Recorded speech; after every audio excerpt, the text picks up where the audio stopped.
अस्ति खड्याङ खड्याङ भनेको अहिले फेरि फेसबुकमा मलाई यसो खिसी पनि गर्नुहुन्छ एकचोटि खड्याङ खड्याङ भन्नु त हो हामीले बेलसा गैँती चलाएको चाइनाबाट सुन्नुपर्छ क्या बेजिङबाट है भारतको नयाँ दिल्लीबाट सुन्नुपर्छ हामीले बेलसा चलाएको है 3 करोड नेपालीको 6 करोड 3 करोड र बेलसा खड्याङ खड्याङ खड्याङ खड्याङ खड्याङ खड्याङ खड्याङ खड्याङ है पहाडलाई जुरुक्क के अरे उचालेर तपाईँको पहाडको उचाइलाई बढाउनुपर्छ सगरमाथालाई जुरुक्क उचालेर सगरमाथाको उचाइ अझै बढाउनुपर्छ हामीले 10 मिटर त्यो जाँगर छ तपाईँसँग यदि त्यो जाँगर छ भने पक्कै पनि तपाईँ श्रमदाता बन्नुहुनेछ यहाँहरूलाई हार्दिक नमन गर्न चाहन्छु हार्दिक डडेलोले जलाइराखेको छ भन्दा जङ्गलमै बास बसेर आगोसँग फाइट पर्ने आगो निभाउने मान्छे हो म है र मेरो विचारबाट स्थापित भएको यो श्रम संस्कृतिमा कोही मान्छे हाकिम बन्न नेता बन्न छुट छैन यहाँहरूलाई म भन्न चाहन्छु यहाँ हामीसँग केन्द्रीय तपाईँको चाहिँ नि साथीहरू पनि आउनु भएको छ ती साथीहरू सबै त्यहाँ फिल्डमा हाजिर गराउँदै हुनुहुन्छ अरू र हामीमा धेरै फरक छ आदरणीय दाजुभाइ दिदीबहिनीहरू अरू भए यहाँनिर तपाईँलाई चाहिँ अरूले पनि 1-1 घन्टा सुनाउँथ्यो बेलुकासम्म म बोल्थेँ होइन त्यो हुन्थ्यो हुँदैन त्यो हामी व्यवहारमा फरक छौँ व्यवहारमा फरक हुनुपर्छ सम्पूर्ण श्रमदाताहरूलाई म त्यो भन्न चाहन्छु साम्बाङ भनेको कहिले नफुट्ने भकुण्डो हो है कहिले पुरानो नहुने थोत्रे नहुने भकुण्डो हो जसलाई जति जोडले बजार छ त्यति त्यो माथि जान्छ र मलाई बजार नहुने मलाई मन नपराउनु हुने आलोचक विरोधी मलाई मुद्दा हाल्नु हुने सबैजनालाई हृदयदेखि धेरै धेरै धन्यवाद दिन चाहन्छु धेरै धेरै धन्यवाद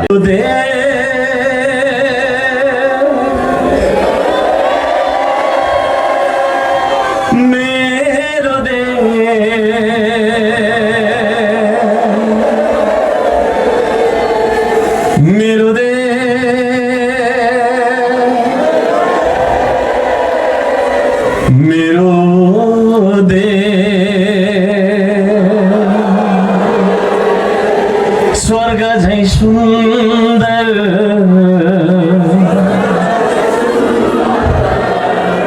सबै भन्दा माथि बहिनी दाजुभाइलाई हार्दिक धन्यवाद छ जसले उनेर ल्याउनु भयो त्यसलाई हार्दिक धन्यवाद छ है धेरै ठुलो उदाहरण लिन्न म यही मालाको कुरा गर्छु है यो श्रम हो कि होइन कुनै एउटा किसानले यसको बिउ छर्यो कुनै एउटा किसानले त्यो बिउ गोडेर रोप्यो असारमा रोप्नु भयो या साउनमा कहिले रोप्नु भयो ठ्याक्कै नापेर रोप्नु भएछ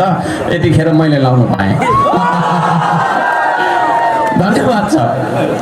अनि त्यो फुल टिपेर जाने मान्छेको त्यो श्रम हो कि होइन अनि त्यो धागो किनेर ल्याउने अथवा बनाउनु भएको भए राम्रो हुन्थ्यो त्यो धागोले सिएर यहाँसम्म ल्याउनु भयो यो श्रम है यति राम्रो श्रम छ कि छैन हो है हो यो श्रमले यो गर्छ